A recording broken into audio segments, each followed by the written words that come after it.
The following content is provided under a Creative Commons license. Your support will help MIT OpenCourseware continue to offer high-quality educational resources for free. To make a donation or to view additional materials from hundreds of MIT courses, visit MIT OpenCourseware at ocw.mit.edu. So if you remember last time, we looked at parametric equations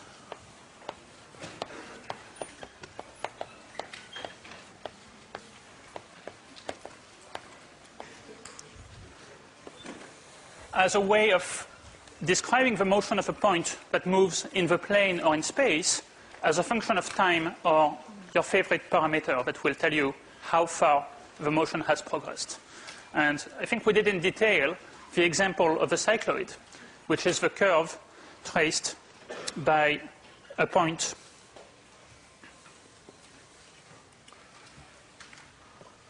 on a wheel that's rolling on a flat surface.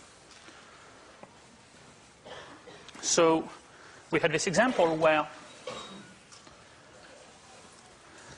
we have this wheel that's rolling on the x-axis, and we have this point on the wheel, and as it moves around, it traces a trajectory that looked more or less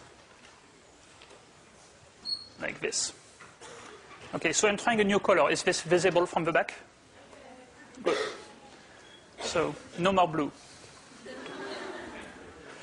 Okay. So remember, in general, we are trying to find the position. So x of t, y of t, maybe z of t if we're in space.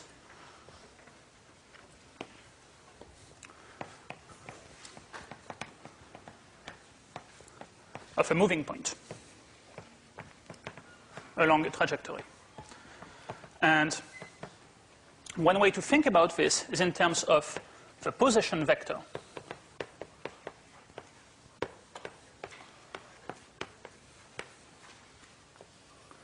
So the position vector is just the vector whose components are the coordinates of the point. Okay, so if you prefer, that's the same thing as the vector from the origin to the moving point. So maybe our point is here, P. So this vector here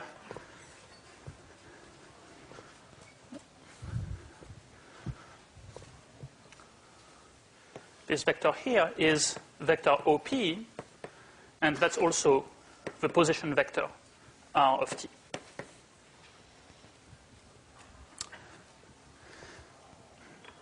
So just to give you, again, that example,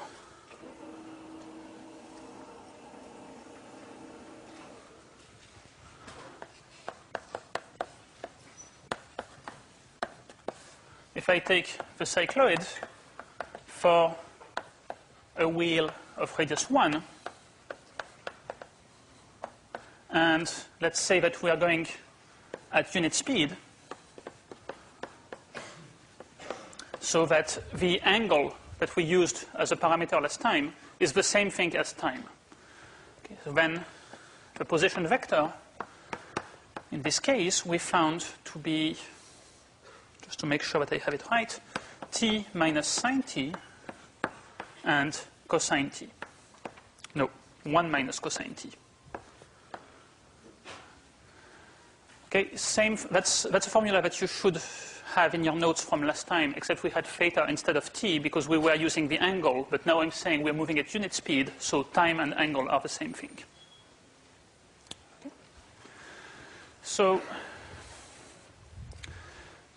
Okay. So now what's interesting about this is we can analyze the motion in more detail. Okay, so now that we know the position of a point as a function of time, we can try to study how it varies, and in particular things like the speed and the acceleration. Okay, so let's start with speed. Well, so in fact we can do better than speed. Let's not start with speed. So speed is a number. It tells you how fast you're going, along your trajectory. I mean, if you're driving in a car, then, It tells you how fast you're going. But unless you have one of these fancy cars with a GPS, it doesn't tell you in which direction you're going. And that's useful information, too, if you're trying to figure out what your trajectory is. So, in fact, there's two aspects to it. One is how fast you're going, and the other is in what direction you're going. That means, actually, we should use a vector, maybe, to think about this. And so that's called the velocity vector.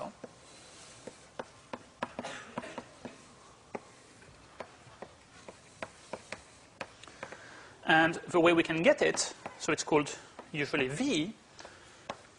So v here stands for velocity more than for vector.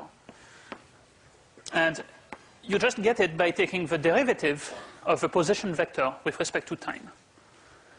Okay, now it's our first time writing this kind of thing with a vector. So the basic rule is you can take the derivative of a vector quantity just by taking the derivatives of each component. Okay, so that's just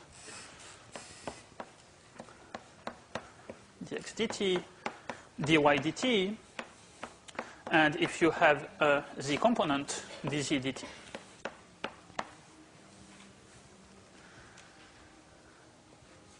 So let me.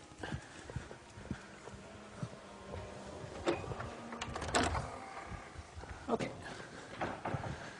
So.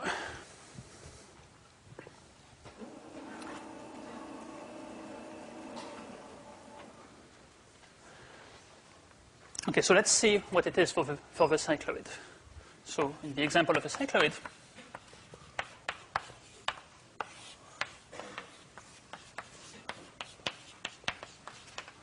well, so what do we get when we take the derivative of this formula up there? Well, so t, the derivative of t is 1 minus cosine t. The derivative of 1 is 0. The derivative of minus cosine t is sine t. Very good. Okay. That's at least one thing you should remember from single variable calculus. Hopefully you remember even more than that. Okay, so that's the velocity vector. It tells us at any time how fast we are going and in what direction. So, for example, observe, remember last time at the end of class, we were trying to figure out what exactly happens near the bottom point, when we have this motion that seems to stop and go backwards. And we answered that one way, but let's try to understand it in terms of velocity. Well, if I plug t equals 0 in here, then 1 minus cosine t is 0, sine t is 0, the velocity is 0. So at that time, at that particular time, our point is actually not moving.